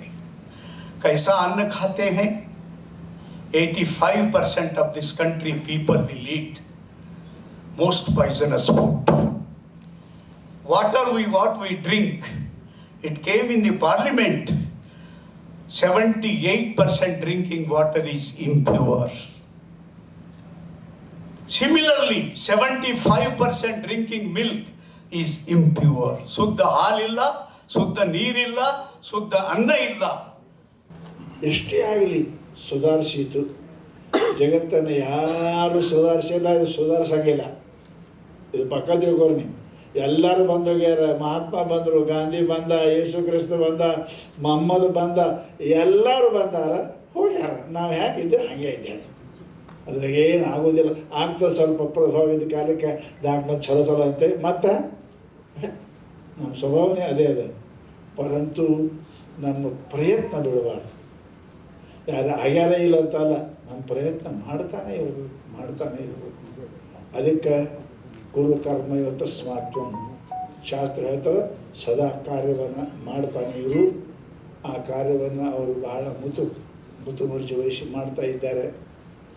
ನಾವೆಲ್ಲರೂ ಕೂಡ ಅದಕ್ಕೆ ಸಹಕಾರ ಸಹಯೋಗ ಮಾಡಿ ಸಾಧ್ಯ ಆದಷ್ಟು ಜಗತ್ತನ್ನು ಸುಧಾರಿಸಲು ಸಾಧ್ಯ ಆದಷ್ಟು ಎಲ್ಲರಿಗೂ ಕೊಡೋದು ಆಗಿಲ್ಲ. ನಮಗೇನು ನಮ್ಮ ಮನೆ ಬಗ್ಗೆಲ್ಲಿ ಇದ್ದವ್ರಿಗೆ ಒಂದಿಟ್ಟು ಕೊಡೋನು, ಅಂತ ರೊಟ್ಟಿ ಕೊಡೋನು, ಒಂದಿಟ್ಟು ಬಟ್ಟೆ ಕೊಡೋನು. ಈ ಊರಿಗೆ ಮಾಡ್ತಾ ಸಾಧ್ಯ ಇಲ್ಲ. ನನಗೆ ಸಾಧ್ಯ ಇದ್ದಷ್ಟೇ ಪ್ರತಿಯೊಬ್ಬ ಮನುಷ್ಯಗೆ ಇದನ್ನು ಜೀವನದಲ್ಲಿ ಕೈಕೊಂಡ ಅಂದರೆ ಈ ಕಾರ್ಯಕ್ರಮ ಅವಿಸ್ಮರಣೀಯವಾದಂಥ ಕಾರ್ಯಕ್ರಮ. ಇಡೀ ಭಾರತದ ಮೂಲೆಗಳಿಂದ ಪ್ರಮುಖರು ಅಲ್ಲಿ ಭಾಗವಹಿಸ್ತಾರೆ. ಅವ್ರ ಮಾತುಗಳನ್ನು ಕೇಳೋದೇ ಒಂದು ನಮಗೆ ಒಂದು ಅವಕಾಶ. ವಿಶೇಷವಾಗಿ ಆಯಾ ಕ್ಷೇತ್ರದಲ್ಲಿ ಸಾಧನೆ ಮಾಡಿರುವಂಥ ವ್ಯಕ್ತಿಗಳು ಅಲ್ಲಿ ಬಂದಿರ್ತಾರೆ. ಮತ್ತು ಆಯಾ ಕ್ಷೇತ್ರದಲ್ಲಿ ಎತ್ತರಕ್ಕೆ ಬೆಳೆದವರು ಅಲ್ಲಿ ಬಂದಿರ್ತಾರೆ. ಹೀಗೆ ಎಲ್ಲ ರಂಗದಲ್ಲಿ ಆಟ ಪಾಠ ಓದು ಅಧ್ಯಯನ ಬೇರೆ ಬೇರೆ ಬೇರೆ ಬೇರೆ ಬೇರೆ ಎಲ್ಲ ವಿಭಾಗದಲ್ಲಿನವ್ರೂ ಟಾಪ್ ಜನ ಅಲ್ಲಿ ಬಂದು ಅದರಲ್ಲಿ ಪಾಲ್ಗೊಂಡಿರ್ತಾರೆ. ಆ ಕಾರ್ಯಕ್ರಮ ಈಗಾಗಲೇ ಸುಮಾರು 3-4 ವರ್ಷದಿಂದ ಸಿದ್ಧತೆಯನ್ನು ನಡೆದದ. ಈಗಾಗಲೇ ಎಲ್ಲರೂ ಮಾತನಾಡಿದ್ದಾರೆ. ನಾನು ತಿಳಿದ 1-2 ಮಾತುಗಳನ್ನು ನಾನು ಹೇಳಿದ್ದೀನಿ. ತಾವೆಲ್ಲರೂ ನೀವು ಎಲ್ಲರೂ ಸೇರಿ ಅದೊಂದು ಒಳ್ಳೆಯ ಕಾರ್ಯ ನಾವೆಲ್ಲ ಯಶಸ್ವಿ ಮಾಡೋಣ ಅಂತ ಹೇಳಿ ಮತ್ತೊಮ್ಮೆ ಎಲ್ಲರಿಗೂ ಶರಣಾರ್ಥಿಯನ್ನು ಹೇಳಿ ನೀವೆಲ್ಲರೂ ಅನುಭವ ಮಂಟಪ ಉತ್ಸವಕ್ಕೂ ಪಾಲ್ಗೊಳ್ಳಬೇಕು ಅಂತ ನಾನು ನಿಮ್ಗೆ ವೈಯಕ್ತಿಕವಾಗಿ ಆಮಂತ್ರಣ ಕೊಡ್ತೀನಿ. ನಿಮಗೆಲ್ಲ ವೈಯಕ್ತಿಕವಾಗಿ ಆಮಂತ್ರಣ ಪತ್ರಿಕೆ ಮುಟ್ಸೋದಾಗ್ತದೋ ಇಲ್ಲೋ ಹೀಗೆ ನಿಮಗೆ ಹೇಳ್ತೀನಿ. 23, 24 ಶನಿವಾರ ಮತ್ತು ರವಿವಾರ ಇರ್ತದೆ. ಆ 2 ದಿನ ಕಾರ್ಯಕ್ರಮದಲ್ಲಿ 1 ದಿನ ಆದರೂ ತಾವು ಬಂದು ಪಾಲ್ಗೊಳ್ಳಬೇಕು ಅಂತ ಕಳಕಳಿಯಿಂದ ಕೇಳಿಕೊಂಡು ಕಳಕಳಿ ಅವರು ಮನುಷ್ಯನಾಗಿದ್ದಂಥ ವಿಚಾರಗಳು ನೋಡಿದಳಕ ದೇಶದ ಎದುರುಗಡೆ ಸ್ವತಂತ್ರ ಪೂರ್ವದಲ್ಲಿ ಅವತ್ತಿನ ದಿವಸ ಹೇಗೆ ನಮ್ಮ ಗಾಂಧೀಜಿಯವರು ಏನು ಕನಸು ಕಾಣಿದ್ರು, ಈ ದೇಶ ನಮ್ಮದು ಸ್ವತಂತ್ರ ಹೇಗೆ ಮಾಡಬೇಕು ಅನ್ನೋದೇನು ಅವರಿಗೇನು ಒಂದು ಪ್ರಶ್ನಾರ್ಥಕ ಅವ್ರ ಎದುರುಗಡೆ ಇತ್ತು. ನಾವು ಒಬ್ಬನೇ ವ್ಯಕ್ತಿ ಅನ್ನೋದಾದ್ರೆ ಈ ಸಾಧ್ಯ ಇದೆಯೇನೋ ಅಂತಂದು ಅವತ್ತು ಅಂದ್ಕೊಂಡಿದ್ರು ಅವರು. ಆದರೂ ಕೂಡ ಅವ್ರು ಒಬ್ಬರು ಮುಂದಾಗಿದ ಮೇಲೆ ಅವ್ರ ಜೊತೆಗೆ ಅನೇಕ ಜನ ಏನಂತಂದ್ರೆ ಅವತ್ತು ಲೀಡರ್ಸ್ ಏನಾದ್ರು ಮುಂದಾಗಿ ಬಂದರು. ಅದೇ ನನಗೆ ನೆನಪು ಬರ್ತಾ ಇದೆ. ಇವತ್ತು ಕೂಡ ಈ ಕಲ್ಯಾಣ ಕರ್ನಾಟಕ ಭಾಗ ಇದು ಅಭಿವೃದ್ಧಿ ಪಡಿಸಬೇಕು ಅಂತ ಎಷ್ಟು ಒಂದು ಚಿಂತನೆ ಇದರಿಂದ ಅವ್ರೇನು ಮಾತಾಡ್ತಾ ಇದ್ದಾರೆ. ಅವ್ರ ಜೊತೆಗೆ ಇವತ್ತು ಈ ಪೂಜ್ಯರ ಆಶೀರ್ವಾದ ಇದೆ. ವೇದಿಕೆ ಮೇಲೆ ಕುಂತಂಥ ಎಲ್ಲ ಗಣ್ಯಮಾನ್ಯರು, ವೇದಿಕೆ ಮುಂಭಾಗದಲ್ಲಿ ಕುಂತಂಥ ಎಲ್ಲ ಗಣ್ಯಮಾನ್ಯರು ತಮ್ಮ ಜೊತೆಗಿದ್ದೀವಿ ಅಂತ ಅನ್ನುವಂಥ ಮಾತು ನಾನು ಬಹಳ ಕಳಕಳಿಯಿಂದ ನಾನು ತಮ್ಮ ಜೊತೆಗೆ ನಾನು ಹಂಚ್ಕೊಳ್ತಾ ಇದ್ದೀನಿ. 29 ಫೆಬ್ರವರಿ 6 ನಾವು 9 ದಿನಗಳ ಕಾರ್ಯಕ್ರಮ ಮಾಡ್ಬೇಕಂತೇಳಿ 2021ರಲ್ಲಿ ಕರೋನಾಕ್ಕಿಂತ ಮೊದಲೇ ನಾವು ಡೇಟ್ ಫಿಕ್ಸ್ ಮಾಡಿದಂಥ ಒಂದು ದೊಡ್ಡ ಸಾಹಸ ಆದರಣೀಯ ಪಾಟೀಲ್ಜಿಯವರು ಅಂದ್ರೆ ಮುಂದಾಲೋಚನೆ. ಸೊ ಈಗಾಗಲೇ ಈ ಕಾರ್ಯಕ್ರಮಕ್ಕೆ ಅನೇಕ ಜನ ನಮ್ಮ ಬೀದರ್ದಿಂದ ನಮ್ಮ ಹಾರ್ಕೋಡು ಪೂಜ್ಯರಾಗಿರ್ತಕ್ಕಂಥ ಚನ್ನವೀರ ಶಿವಾಚಾರ್ಯರು ಪ್ರಪ್ರಥಮವಾಗಿ 5 ಲಕ್ಷ ರೂಪಾಯಿ ದೇಣಿಗೆ ನೀಡುವ ಮೂಲಕ ನಮ್ಮ ಕಾರ್ಯಕ್ರಮಕ್ಕೆ ಶಕ್ತಿ ತುಂಬಿದ್ದಾರೆ. ಹಾಗೆ ನಮ್ಮ ಮೂಲಿಮನಿ ಫೌಂಡೇಶನ್ದವರು ಕೂಡ ಅವರು ಫೌಂಡೇಶನ್ಗೆ 1 ಲಕ್ಷ ರೂಪಾಯಿ ದೇಣಿಗೆ ಕೊಟ್ಟಿದ್ದಾರೆ. ಭಾಳ ದೊಡ್ಡ ಪ್ರಮಾಣದಲ್ಲಿ ನಮ್ಮ ಬಲಬೀರ್ ಸಿಂಗ್ ಜಿಯವರು, ನಮ್ಮ ಅಬ್ದುಲ್ ಕದೀರ್ ಅವರು ಕೂಡ ದೊಡ್ಡ ಪ್ರಮಾಣದ ದೇಣಿಗೆ ಕೊಡುವ ಇದರಲ್ಲಿದ್ದಾರೆ, ನಮ್ಗೆ ಆಶ್ವಾಸನೆ ಕೊಟ್ಟಿದ್ದಾರೆ. ಹೀಗೆ ಅನೇಕ ಜನ ಈ ಒಂದು ಸಾಮಾಜಿಕ ಕಾರ್ಯಕ್ಕೆ ಏನಪ್ಪ ಅಂದ್ರೆ ತನು ಮನ ಧನದಿಂದ ಈಗಲೇ ಕನ್ನಡ ಸಾಹಿತ್ಯ ಪರಿಷತ್ತಿನ ಅಧ್ಯಕ್ಷರು 25,000 ರೊಟ್ಟಿ ಏನಪ್ಪ ನಾವು ಬೀದರ್ದಿಂದ ಮಾಡಿ ಕಳಿಸ್ತೀವಿ ಅಂತ ಅವರು ಕನ್ನಡ ಸಾಹಿತ್ಯ ಪರಿಷತ್ತವರು ಕೂಡ ಏನಪ್ಪ ಘೋಷಣೆ ಮಾಡಿದ್ದಾರೆ. ಹೀಗೆ ಅನೇಕ ಸಮಾಜದಲ್ಲಿ ಇರ್ತಕ್ಕಂಥ ಗಣ್ಯರು ಈ ಕಾರ್ಯಕ್ಕೆ ಬೆಂಬಲಾಗಿ ನಮಗನ್ಸುತ್ತೆ ಈ ನಮ್ಮ ಸಮಾಜಕ್ಕಾಗಿ ಕೆಲಸ ಮಾಡುವಂಥ ಕಾರ್ಯಕರ್ತರಿಗೆ ಒಂದು ದೊಡ್ಡ ಶಕ್ತಿ ಏನಪ್ಪ ಅಂದ್ರೆ 2020 ಜನ ಆ ಕಾರ್ಯಕ್ರಮ ಮೂಲಕ ಸಿಗುತ್ತೆ. ಸಾನ್ನಿಧ್ಯ ವಹಿಸಿರುವ ಎಲ್ಲ ಪೂಜಾರಿಗೆ ವಿಕಾಸ್ ಅಕಾಡೆಮಿ ಬೀದರ್ ವತಿಯಿಂದ ಅನಂತ ಕೃತಜ್ಞತೆಗಳನ್ನು ಸಲ್ಲಿಸುತ್ತೇನೆ. ಈ ಕಾರ್ಯಕ್ರಮಕ್ಕೆ ಮುಖ್ಯ ಅತಿಥಿಗಳು ಆಗಮಿಸಿದಂಥ ಎಲ್ಲರಿಗೂ ಧನ್ಯವಾದಗಳನ್ನು ಸಲ್ಲಿಸುತ್ತೇನೆ.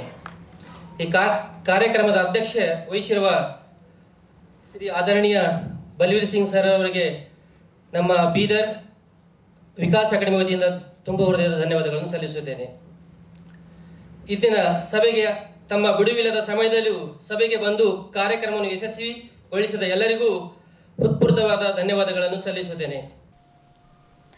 ಬೀದರ್ ನಗರದ ಜಿಲ್ಲಾ ಜೆಡಿಎಸ್ ಕಾರ್ಯಾಲಯದಲ್ಲಿ ಭಕ್ತ ಕನಕದಾಸರ 537ನೆಯ ಜಯಂತಿ ಅಂಗವಾಗಿ ಕನಕದಾಸರ ಭಾವಚಿತ್ರಕ್ಕೆ ಬೀದರ್ ಕರ್ನಾಟಕ ಸರ್ಕಾರ ಮಾಜಿ ಸಚಿವರಾದ ಬಂಡೆಪ್ಪ ಕಾಶಂಪುರ್ ಅವರು ಪೂಜೆ ಸಲ್ಲಿಸಿ ಮಾತನಾಡುತ್ತಾ ಕುಲವೆಂದು ಹೊಡೆದಾಡದಿರಿ, ನಿಮ್ಮ ಕುಲದ ನೆಲೆಯನ್ನ ಬಲ್ಲಿರ, ಜೀವಕ್ಕೆ ಕುಲವಿದೆಯಾ, ಆತ್ಮಕ್ಕೆ ಕುಲವಿದೆಯಾ ಎಂದು ತಮ್ಮ ಸಂಪತ್ತು ಸಂಸಾರ ತ್ಯಾಗ ಮಾಡಿ ಕೀರ್ತನೆ ಮೂಲಕ ರಾಜ್ಯಾದ್ಯಂತ ಸುತ್ತಾಡಿ ಧಾರ್ಮಿಕ ಜಾಗೃತಿ ಮೂಡಿಸಿ ಸಮಾಜ ಸುಧಾರಣೆ ಮಾಡಿ ನಮಗೆಲ್ಲರಿಗೂ ಆದರ್ಶಗಳನ್ನು ನೀಡಿದ್ದಾರೆ ಎಂದು ಮಾತನಾಡುತ್ತಾ ಹೇಳಿದ್ದರು. ಈ ಕಾರ್ಯಕ್ರಮದಲ್ಲಿ ಜೆಡಿಎಸ್ ಜಿಲ್ಲಾಧ್ಯಕ್ಷರಾದ ರಮೇಶ್ ಪಾಟೀಲ್ ಸೋಲ್ಪುರ್, ದೇವೇಂದ್ರ ಆರ್ ಸೋನಿ, ಅಶೋಕ್ ಕೋಡ್ಗೆ, ಬೊಮ್ಮಗೊಂಡ ಚಿಟ್ಟವಾಡಿ, ಮೊಹಮ್ಮದ್ ಅಸಾಮುದ್ದೀನ್, ಲಲಿತಾ ಖರಂಜಿ, ಅಭಿ ಕಾಳೆ, ವಿನಯ್ ಕುಮಾರ್, ಸುದರ್ಶನ್ ರಾಜ್, ಬಸವರಾಜ್ ಪಾಟೀಲ್, ಶಾಂತಮ್ಮ, ಸಂಗಪ್ಪ ಚಿದ್ರಿ, ಬಸವರಾಜ್ ಶಹಪೂರ್ ಸೇರಿದಂತೆ ಇತರರು ಇದ್ದರು.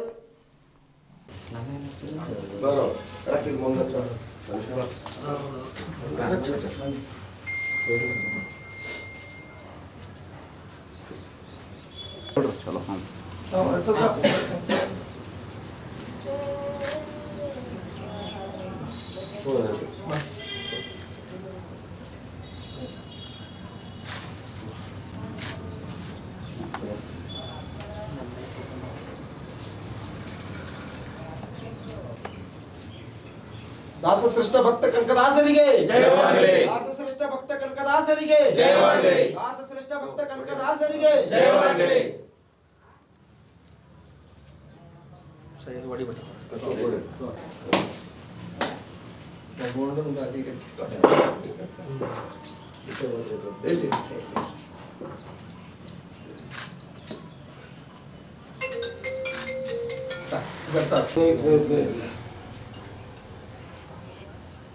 हाँ मलकुमार जी, कर्नाटक से बोल रहा हूँ. वही कल बात कर रहा हूँ. आज प्लानिंग क्या है हमारा, आज रात में भुवनेश्वर में आके हाल्ट करते हैं हम लोग. ಸಮಸ್ತ ನಾಡಿನ ಜನತೆಗೆ ಕನಕ ಜಯಂತಿಯ ಹಾರ್ದಿಕ ಶುಭಾಶಯಗಳು. ಇವತ್ತೇನು ಕನಕದಾಸರು ಇಡೀ ಜಗತ್ತಿಗೆ ಕುಲ ಎಂದು ಹೊಡೆದಾಡಿರ, ಕುಲದ ನೆಲ ಏನಾರ ಬಲ್ಲಿರ ಅಂಥೇಳಿ ಇಡೀ ಜಗತ್ತಿಗೆ ಏನದಲ್ಲ ಸಮಾನತೆ ಸಾರಿದಂಥ ಒಂದು ಮಹಾನ್ ವ್ಯಕ್ತಿ. ಇವತ್ತು ಅಂಥ ಒಂದು ಇದರಲ್ಲಿ ಇವತ್ತು ನಾವೆಲ್ಲ ಹೋಗಿ ದೇವ್ರ ಗುಡಿಗೆ ಹೋಗಬೇಕು, ಅಲ್ಲಿ ಹೋಗ್ಬೇಕು, ಇಲ್ಲಿ ಹೋಗ್ಬೇಕಂತೀವಿ. ಆದರೆ ಕನಕದಾಸರು ಭಕ್ತಿ ಎಲ್ಲಿದೆ ಅಲ್ಲೇ ದೇವರಿದ್ದಾರೆ ಅಂಥೇಳಿ ಉಡುಪಿಯಲ್ಲಿ ಹೋಗಿ ತಮ್ಮ ಭಕ್ತಿ ಮುಖಾಂತರ ಕನಕ ಕಿಂಡಿ ಮುಖಾಂತರ ಗೂಡಿ ಒಡೆದು ಕೃಷ್ಣ ದರ್ಶನ ಕೊಟ್ಟಿದಂಥ ಇತಿಹಾಸ ಇಡೀ ಜಗತ್ತಿನಲ್ಲಿ ಎಲ್ಲಾರ ಇದ್ದರೆ ಅದು ಉಡುಪಿಯಲ್ಲಿ, ಅದು ಕನಕದಾಸರ ಒಂದು ಇದು. ಹಾಗಾಗಿ ಇವತ್ತು ಭಕ್ತಿಯಲ್ಲಿದೆ ಅಲ್ಲೇ ದೇವರಿದ್ದಾರೆ ಅಂಥೇಳಿ ಇಡೀ ಜಗತ್ತಿಗೆ ತೋರಿಸ್ಕೊಟ್ಟಿದ್ದಾರೆ ಅವರು. ಅದಕ್ಕೆ ಇವತ್ತು ಅಂಥ ಒಂದು ಮಹಾನ್ ಪುರುಷರದು ಇವತ್ತು ಜಯಂತ್ಯೋತ್ಸವ ಇದೆ. ಸಮಸ್ತ ಜನರಿಗೆ ನಾನು ಕನಕ ಜಯಂತ್ಯೋತ್ಸವದ ಹಾರ್ದಿಕ ಶುಭಾಶಯ ಕೋರು. ಬೀದರ್ ಸರ್ಕಾರಿ ನೌಕರರ ಚುನಾವಣೆ 2024-29 ಅವಧಿಯ ಮತ ಎಣಿಕೆಯಲ್ಲಿ ಸೋಮಶೇಖರ್ ಬಿರಾದರ್ ಚಿದ್ರಿ ಅವರ ಪೆನಲ್ಗೆ ಮುನ್ನಡೆ. ಆರೋಗ್ಯ ಇಲಾಖೆಯ ರಾಜ್ಕುಮಾರ್ ಮಾಳ್ಗೆ ಅವರು ಮಾತನಾಡುತ್ತಾ ಸುಮಾರು 50ಕ್ಕಿಂತ ಹೆಚ್ಚು ಸ್ಥಾನಗಳಲ್ಲಿ ಜಯ ಬಾರಿಸಿದ್ದೇವೆ. ಬೀದರ್ ಜಿಲ್ಲೆಯಲ್ಲಿ ಪ್ರಚಂಡ ಬಹುಮತದಿಂದ ಗೆಲ್ಲಿಸಿದ್ದಾರೆ. ಆರೋಗ್ಯ ಇಲಾಖೆಯಲ್ಲಿ 4 ಸ್ಥಾನಗಳಿದ್ದು ರಾಜ್ಕುಮಾರ್ ಮಾಳ್ಗೆ ಅವರ ಪೆನಲ್ನಿಂದ 4 ಸ್ಥಾನಕ್ಕೆ ಜಯ ಬಾರಿಸಿದೆ. ಮಾಜಿ ಅಧ್ಯಕ್ಷರಾದ ರಾಜೇಂದ್ರ ಕುಮಾರ್ ಗಂದ್ಗೆ ಅವರು ಮತದಾರರು ತಕ್ಕ ಪಾಠ ಕಲಿಸಿದ್ದಾರೆ. ರಾಜ್ಯದಲ್ಲಿ ಬೀದರ್ ಜಿಲ್ಲೆಯಲ್ಲಿ ಸರ್ಕಾರಿ ನೌಕರರ ಸಮಸ್ಯೆಗಳನ್ನು ಮುಂದಿನ ದಿನಗಳಲ್ಲಿ ಸೋಮಶೇಖರ್ ಬಿರಾದರ್ ಚಿದ್ರಿ ಅವರು ಎಲ್ಲ ಸಮಸ್ಯೆಗಳನ್ನು ಸ್ಪಂದಿಸುತ್ತಾರೆ. ನಾವು ಅವರಿಗೆ ಹೆಗಲಿಗೆ ಹೆಗಲು ಕೊಟ್ಟು ಉತ್ತಮ ಆಡಳಿತವನ್ನು ನೀಡುತ್ತೇವೆ ಎಂದು ಮಾತನಾಡುತ್ತಾ ಹೇಳಿದ್ದರು.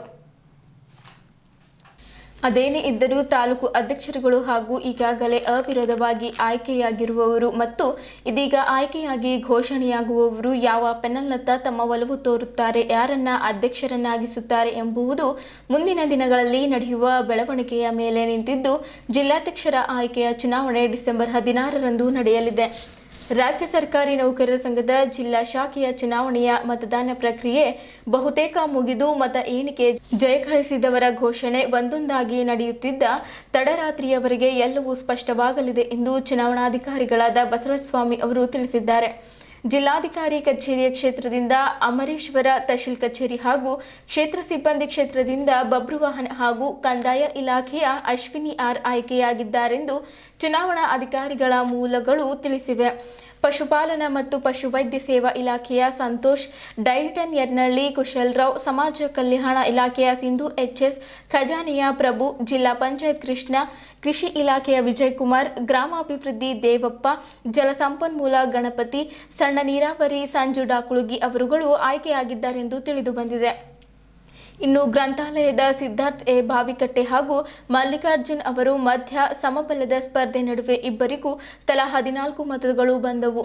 ನಂತರ ಚುನಾವಣಾಧಿಕಾರಿಗಳ ಸಮ್ಮುಖದಲ್ಲಿ ಚಿಟ್ಟಿ ಎತ್ತುವ ಮೂಲಕ ಸಿದ್ಧಾರ್ಥ್ ಬಾವಿಕಟ್ಟೆ ಆಯ್ಕೆಯನ್ನ ಅಂತಿಮಗೊಳಿಸಿ ಘೋಷಿಸಲಾಯಿತು.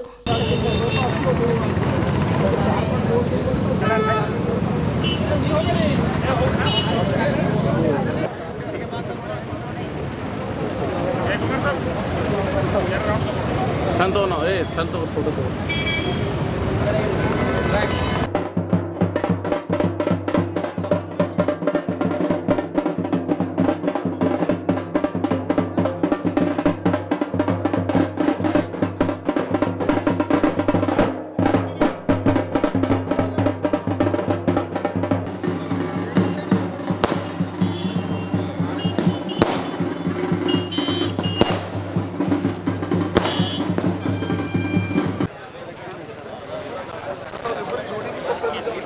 ಸರ್ಕಾರಿ ನೌಕರ ಸಂಘದ ಚುನಾವಣೆ 2024ನೇ 29ನೇ ಸಾಲಿನ ಚುನಾವಣೆ. ಇವತ್ತ ಏನು ನಮ್ಮ ಸೋಮಶೇಖರ್ ಚಿದ್ರಿಯವರ ಒಂದು ಪ್ಯಾನಲ್ ಬೀದರ್ ಜಿಲ್ಲೆಯಲ್ಲಿ ಪ್ರಚಂಡ ಬಹುಮತದಿಂದ ಇವತ್ತು ಗೆಲ್ಕೊಂಡು ಬಂದಿದೆ. ಇವತ್ತು ಆರೋಗ್ಯ ಇಲಾಖೆಯಲ್ಲಿ 4 ಸೀಟ್ಗಳನ್ನು ಇದ್ದು ಅದು ರಾಜ್ಕುಮಾರ್ ಮಾಳ್ಗೆ ಪೆನಲ್ನಿಂದ 4 ಸೀಟು ಏನದ ಅಂತಂದ್ರೆ ಜಯ ಬಾರಿಸಿವಿ. ಇವತ್ತು ಆರೋಗ್ಯ ಇಲಾಖೆ ನೌಕರರು ಕೊಟ್ಟಂಥ ಆಶೀರ್ವಾದ ಮತ್ತು ಏನು ಇವತ್ತು ಮಾಜಿ ಅಧ್ಯಕ್ಷರು ಏನು ಹೆಸರು ತೆಗೆದು ಜಿಲ್ಲೆದಾಂತ ಹೆಸರು ತೆಗೆದು ಇವತ್ತು ಹೆಸರುವಾಸಿ ಆದಂಥ ಗಂದ್ಗೆ ಅವರಿಗೆ ಇವತ್ತು ಭಾಳ ತುಂಬ ಥ್ಯಾಂಕ್ಸ್ ಹೇಳಬೇಕಾಗ್ತದೆ. ಇವತ್ತು ನೀವು ಏನು ಸುಮಾರು ತಪ್ಪುಗಳನ್ನು ಮಾಡಿರಿ, ಆ ತಪ್ಪಿಂದ ಇವತ್ತು ನಿಮಗೆ ತಕ್ಕ ಪಾಠ ಕಲಿಸಿದ್ದಾರೆ ಸರ್ಕಾರಿ ನೌಕರರು. ಅದಕ್ಕೆ ನಾವೆಲ್ಲರೂ 15,000 ನೌಕರರ ಕಣ್ಮಣಿಯಾಗಿ ಇವತ್ತು ಹೊರಹೊಮ್ಮಿವಿ. ಇವತ್ತು ರಾಜ್ಯದಲ್ಲಿ ಬೀದರ್ ಜಿಲ್ಲೆಯಲ್ಲಿ ಸರ್ಕಾರಿ ನೌಕರ ಸಮಸ್ಯೆಗಳನ್ನು ಸ್ಪಂದಿಸ್ತಕ್ಕಂಥದ್ದು ನಮ್ಮ ಸೋಮಶೇಖರ್ ಮುಂದಿನ ಜಿಲ್ಲಾಧ್ಯಕ್ಷರಾಗ್ತಾರೆ. ಅವ್ರ ಜೊತೆ ಹೆಗ್ಲಿ ಕೊಟ್ಟು ನಾವು ಅವ್ರ ಜೊತೆ ಕೆಲಸ ಮಾಡ್ತೀವಿ. ಬೀದರ್ ಜಿಲ್ಲೆಯಲ್ಲಿರ್ತಕ್ಕಂಥ 15,000 ನೌಕರರಿಗೆ ಒಳ್ಳೆ ಕೆಲಸ ಮಾಡ್ತಕ್ಕಂಥ ನಮ್ಮ ಪ್ಯಾನಲ್ನಿಂದ ಖಂಡಿತ ನಾವು ಮಾಡಿ ತೋರಿಸ್ತೀವಿ. ಎಲ್ಲ ಸರ್ಕಾರಿ ನೌಕರರಿಗೆ ತುಂಬ ಧನ್ಯವಾದಗಳು. ನನಗೆ ಮೊದಲನೇ ಹಂತದ ಅವಿರೋಧ ಆಯ್ಕೆನೂ ಅಷ್ಟೇ ಮಾಡಿಕೊಟ್ರು. ಇವತ್ತು ಏನು ಎಲೆಕ್ಷನ್ ಇತ್ತು ಆ ಎಲೆಕ್ಷನ್ದಾಗೂ ಅಷ್ಟೇ ಬಹುಮತ ಸಿಕ್ಕ ಟೋಟಲ್ 50 ಮೇಲೆ ದಾಟಿದ್ದೀವಿ ನಾವು. ಹಾಗಾಗಿ ಎಲ್ಲ ಸರ್ಕಾರಿ ನೌಕರರಿಗೂ ಅವರು ಎಲ್ಲ ಇಲಾಖೆಯಿಂದ ಏನು ನಮಗೆ ಸಪೋರ್ಟ್ ಮಾಡಿದ್ದಾರೆ. ಇದ್ರಾಗಂತೂ ಬರ್ಲಕ್ಕೆ ಅಸಾಧ್ಯನೇ ಇತ್ತು. ಅಂಥದ್ರೆ ನಮಗೆ ಈಗ ತಂದು ಇಲ್ಲಿ ಮುಂದೆ ನಿಂದಿರ್ಸ್ಯಾರ ಅಂತಂದ್ರೆ ಅವ್ರಿಗೆ ದೊಡ್ಡ ಕೃತಜ್ಞತೆ ಮತ್ತು ಎಲ್ಲ ಸರ್ಕಾರಿ ನೌಕರಿಗೆ ಪಾದಕ್ಕೆ ನಮಸ್ಕರಿಸುತ್ತಾ ನಾನು 2 ಮಾತು ಹೇಳಿ ಧನ್ಯವಾದ ಹೇಳ್ತೀನಿ. ನಾನು ವಿಜಯಶಾಲಿಯಾಗಿದ್ದೇನೆ. ನನ್ನನ್ನು ಗೆಲ್ಲಿಸಿದ ಎಲ್ಲ ಮತದಾರರಿಗೆ ನ್ಯಾಯ ಕೊಡುವಂಥ ಯಾವುದೇ ಸಮಸ್ಯೆ ಇದ್ದರೂ ಕೂಡ ನಾನು ಸಮಸ್ಯೆಗೆ ಸ್ಪಂದನೆ ಮಾಡುವಂಥ ಕೆಲಸ ಮಾಡ್ತೇನೆ ಅಂತ ಹೇಳ್ತೇನೆ. ಮತ್ತು 24/7 ಯಾವುದೇ ಶಿಕ್ಷಕರ ಸಮಸ್ಯೆ ಇದ್ದರೂ 24 ಗಂಟೆನ ಕೆಲಸ ಮಾಡಲಿಕ್ಕೆ ಸಿದ್ಧನಿದ್ದೇನೆ. ಈಗಾಗಲೇ ನಾನು ಪ್ರಚಾರದಲ್ಲಿ ಹೇಳಿದಂತೆ ಎಲ್ಲ ನನ್ನ ಏನೇನು ಇದು ಅವೆಲ್ಲ ಸಮಸ್ಯೆಗಳಿಗೆ ಪರಿಹಾರ ಕಂಡುಕೊಳ್ಳಲು ನಾನು ಸದಾ ಸಿದ್ಧಿರ್ತೇನೆ ಅಂತ ಹೇಳಿ ನಾನು ಗೆದ್ದಿಸಿದ ಎಲ್ಲರಿಗೂ ಧನ್ಯವಾದ ಹೇಳ್ತೇನೆ. ಜೈ ಕರ್ನಾಟಕ ರಾಜ್ಯೋತ್ಸವ ಪ್ರಯುಕ್ತ ಕನ್ನಡ ಸಾಹಿತ್ಯ ಪರಿಷತ್ತಿನ ಬೀದರ್ ತಾಲೂಕಿನ ಚಿಟ್ಟಾವಲಯದ ಯುವ ಘಟಕ ಮತ್ತು ಕಲ್ಯಾಣ ಕರ್ನಾಟಕ ರಕ್ಷಣಾ ವೇದಿಕೆ ಬೀದರ್ ವತಿಯಿಂದ ಚಿಟ್ಟವಾಡಿ ಸರ್ಕಾರಿ ಪ್ರಾಥಮಿಕ ಶಾಲಾ ಆವರಣದಲ್ಲಿ ಏರ್ಪಡಿಸಿದ ಗೀತಗಾಯನ ಮತ್ತು ಹಾಸ್ಯ ಕಾರ್ಯಕ್ರಮದ ಅಧ್ಯಕ್ಷತೆ ವಹಿಸಿ ಕಸಾಪ ಜಿಲ್ಲಾಧ್ಯಕ್ಷರಾದ ಸುರೇಶ್ ಚಂಚೆಟ್ಟಿ ಅವರು ಮಾತನಾಡಿದರು. ನಮ್ಮ ನಾಡಿನ ಬಹು ಆಯಾಮದ ಪರಂಪರೆಯ ಕೊಂಡಿಗಳು ಕಳಚಿ ಬೀಳುತ್ತಿರುವ ಈ ಹೊತ್ತಿನಲ್ಲಿ ಮಕ್ಕಳಲ್ಲಿ ಸಂಸ್ಕಾರ ಎನ್ನುವುದು ನಶಿಸಿ ಹೋಗುತ್ತಿದೆ. ಹಿಂದೆ ಮನೆಗಳು ಚಿಕ್ಕದಾದರೂ ಮನೆ ತುಂಬ ಜನರಿರುತ್ತಿದ್ದರು. ಈಗ ಮನೆ ದೊಡ್ಡದಾದಿದ್ದರೂ ಕುಟುಂಬಗಳು ಚಿಕ್ಕದಾಗಿವೆ. ಕೂಡು ಕುಟುಂಬ ವ್ಯವಸ್ಥೆ ಮಾಯವಾಗಿರುವುದರಿಂದ ನಮ್ಮ ಕೌಟುಂಬಿಕ ಸಂಬಂಧಗಳು ದುರ್ಬಲಗೊಂಡಿವೆ. ಹೀಗಾಗಿ ನಮ್ಮ ಮಕ್ಕಳಿಗೆ ಅತ್ಯುತ್ತಮ ಸಂಸ್ಕಾರ ನೀಡುವ ಅಗತ್ಯ ಹಿಂದೆಂದಿಗಿಂತ ಇಂದು ಅವಶ್ಯಕವಾಗಿದೆ ಎಂದರು. ಕಾರ್ಯಕ್ರಮವನ್ನು ಉದ್ಘಾಟಿಸಿದ ಚಿಟ್ಟ ಗ್ರಾಮ ಪಂಚಾಯತ್ ಅಧ್ಯಕ್ಷರಾದ ಸರಸ್ವತಿ ಗಾಳಪ್ಪ ಅವರು ಜಾನಪದ ಗೀತೆಯನ್ನು ಹಾಡುವ ಮೂಲಕ ಕಾರ್ಯಕ್ರಮವನ್ನು ಉದ್ಘಾಟಿಸಿದ್ದರು. ಕಾರ್ಯಕ್ರಮದ ಮುಖ್ಯ ಅತಿಥಿ ಕಿರುತೆರೆ ನಟಿ ರೋಶಿನಿ ಮಾಳ್ಗೆ ಮಾತನಾಡಿ, ಕನ್ನಡಿಗರು ಕನ್ನಡ ಚಲನಚಿತ್ರಗಳನ್ನು ಮತ್ತು ಕಿರುತೆರೆ ಧಾರಾವಾಹಿಗಳನ್ನು ನೋಡುವ ಮೂಲಕ ಕಲಾವಿದರನ್ನು ಪ್ರೋತ್ಸಾಹಿಸಬೇಕೆಂದರು. ಜಾನಪದ ಕಲಾವಿದರಾದ ಶಂಭುಲಿಂಗವಾಲ್ ದೊಡ್ಡಿ ಜಾನಪದ ಗೀತೆಗಳನ್ನು ಮತ್ತು ಆಶಾಕೋಟೆ ಚಿತ್ರಗೀತೆಗಳನ್ನು ಹಾಡಿದ್ದರು. ಹಾಸ್ಯ ಕಲಾವಿದರಾದ ರಘುಪ್ರಿಯ ಅವರು ಹಾಸ್ಯ ಕಾರ್ಯಕ್ರಮ ನಡೆಸಿಕೊಟ್ಟರು. ಆರಂಭದಲ್ಲಿ ಕಲ್ಯಾಣ ಕರ್ನಾಟಕ ರಕ್ಷಣಾ ವೇದಿಕೆಯ ಜಿಲ್ಲಾಧ್ಯಕ್ಷರಾದ ರಮೇಶ್ ಬಿರಾದರ್ ಅವರು ಸ್ವಾಗತಿಸಿದ್ದರು. ಕಸಾಪ ಯುವ ಘಟಕದ ಅಧ್ಯಕ್ಷರಾದ ಗುರುನಾಥ್ ರಾಜ್ಗೀರ ಪ್ರಾಸ್ತಾವಿಕ ಮಾತನಾಡಿದ್ದರು.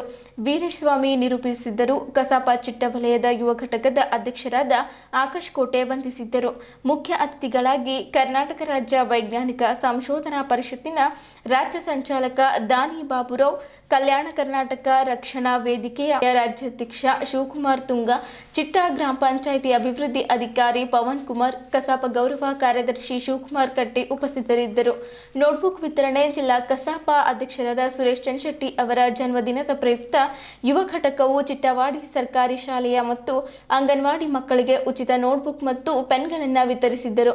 ಕಾರ್ಯಕ್ರಮದಲ್ಲಿ ಸಾಹಿತಿಗಳಾದ ರಘುನಾಥ್ ಹಡ್ಪತ್, ಸಿದ್ದಮ್ಮ ಬಸ್ನೂರ್, ಪ್ರಗತಿಪರ ರೈತರಾದ ಆದಿತಿ ಕಾಶಿಲಿಂಗ ಅಗ್ರಹಾರ್, ಬಿಎಸ್ಎಂ ಯೋಧರಾದ ಶಿವರಾಜ್ ಮದ್ದಗಿರಿಕರ್, ರಾಜೇಶ್ ಕುಮಾರ್ ಬಿರಾದರ್, ಶಿವಮೂರ್ತಿ ನಾಗಶೆಟ್ಟಿಕರ್, ಶಾಂತಪ್ಪ ಭೋಜಣ್ಣನವರು ಸನ್ಮಾನಿಸಲಾಯಿತು. ಇಲ್ಲಿಯವರೆಗೂ ಸುದ್ದಿ ಕೊಟ್ಟಿದ್ದು ನಾನು ಪ್ರಭಾವತಿ. ಮುಂದಿನ ಸುದ್ದಿಯೊಂದಿಗೆ ಮತ್ತೆ ಭೇಟಿಯಾಗೋಣ. ವಂದನೆಗಳು.